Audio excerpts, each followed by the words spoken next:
This is a presentation that was researched and prepared by myself, Mark Pearce, and Charmaine Hill for a BA in RE in April-May 2008.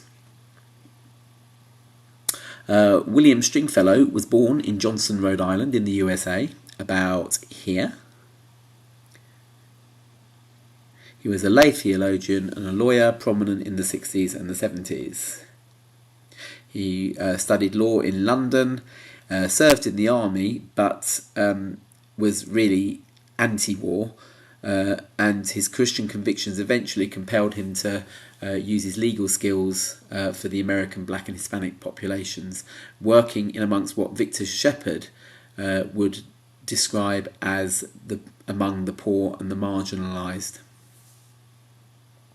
He lived in absolutely squalid conditions, and when he got depressed, he remembered that was how most of the world lives.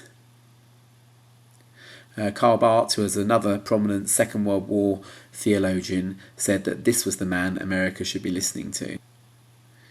Theologically, he was Episcopalian, although he did challenge the church. It's quite a mainstream branch of Christianity. He was a liberation theologian, and liberation theologians were inspired by him.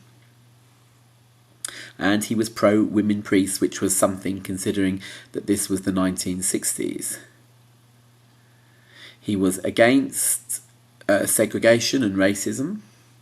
He was against social injustice, and he was against the US military policy. He was also anti-draft, and famously he sheltered a draft resistor called Daniel Berrigan, and the line in Paul Simon's song about old Roger Draft Dodger leaving by the basement door probably refers to him. He had two main theological foci, death and powers and principalities. They're linked, but we're going to deal with each one in turn.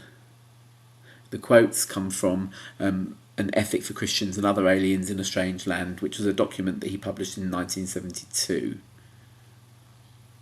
So death. He called it the only extant, that means surviving, moral power living in this world. He quoted from Luke and strongly believed that Christians, that the Christian belief in that life will overcome death. Death being thrown to the four corners of the world and life replacing it. So he distinguished between biological death, which was the death we all suffer but sometimes don't like to talk about, versus death as a social purpose. In other words, how the authorities, the powers and principalities, use death as a means to keep ordinary people like you and I dumbed down.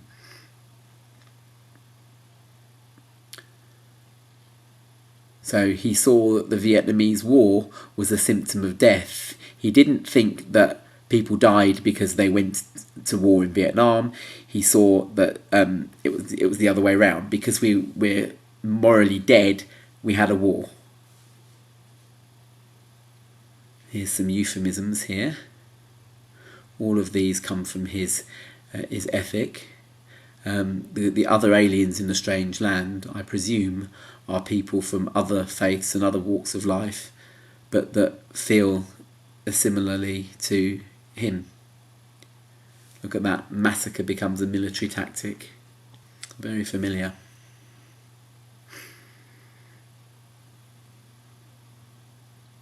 So, denial of rights, to dehumanize people, keep them under the thumb. Who did he see as the main culprit of that? Well, he was American, and he saw the American legal system basically just was so totally unfair. It basically affirmed whites at the expense of other minority groups, and especially blacks. An enemy, a harasser, an invader, an oppressor to non-white minority groups. And he said this dual commandment, which we'll talk about in a minute, said, how on earth Can it be that the legal system can be all right for me, but not for others? There's the dual commandment. The American Bill of Rights claims equality, but it doesn't demonstrate God's love because it's unfair. Therefore, it shouldn't be viable for Christians. Iraq, the modern example of some of these things. Dubious legality, more euphemisms there. Operation Shock and Awe was one that struck me most. The war on terror basically means let's attack Muslims.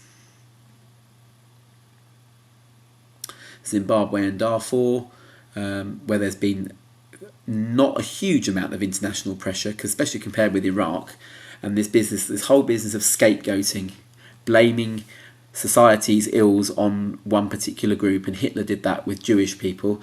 This is Giles Fraser, who's a prominent writer for The Guardian in the UK. So powers and principalities, what are they? And how do they relate to death? Firstly, there are many. Stringfellow used the term legion, and he saw institutions, ideologies, images, movements, causes, corporations, brands, the whole kit and caboodle. They appear to have a life of their own.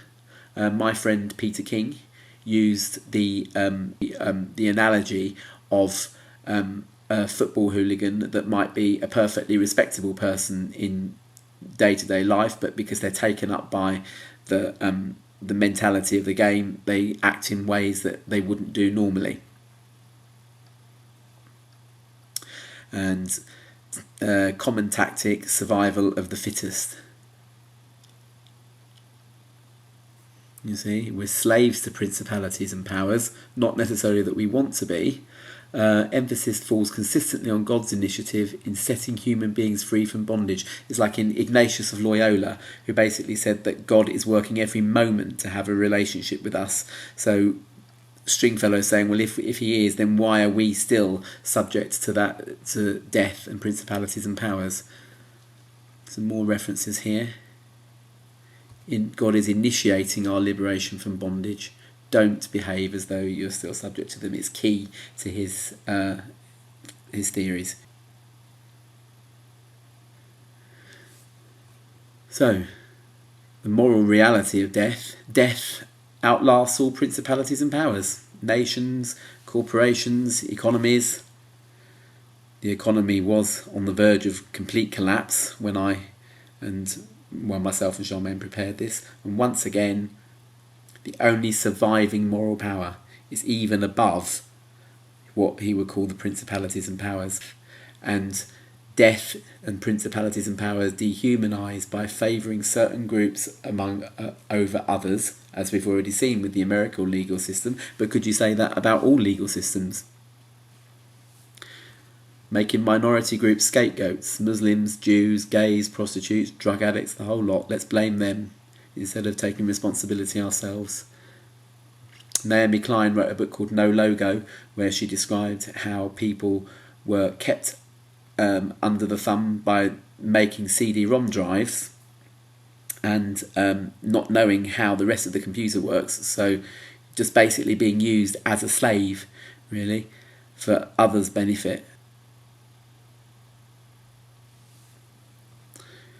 Principalities and powers dehumanised by inducing a sense of overwhelming powerlessness, kept under the thumb of mortgages and other debts, little or no capacity to become informed or involved in the issues of politics and society, even if we want to, whatever the state of their conscience, whatever their intentions. So, because we have a very fragile economy, we're all just at the mercy of the way in which powers of death victimise human life and turn us into automatons. So it's all very grim and depressing. But how can we resist that? Rehumanization. We've talked about dehumanizing. People have got to be rehumanized, empowered. And education is one of the biggest forms of empowerment that I know of, anyway. Have no fear, nor be troubled. In resistance, persons live most humanly. Matthew 22:37-40. That's the dual commandment. Love God, love others as you would love yourself.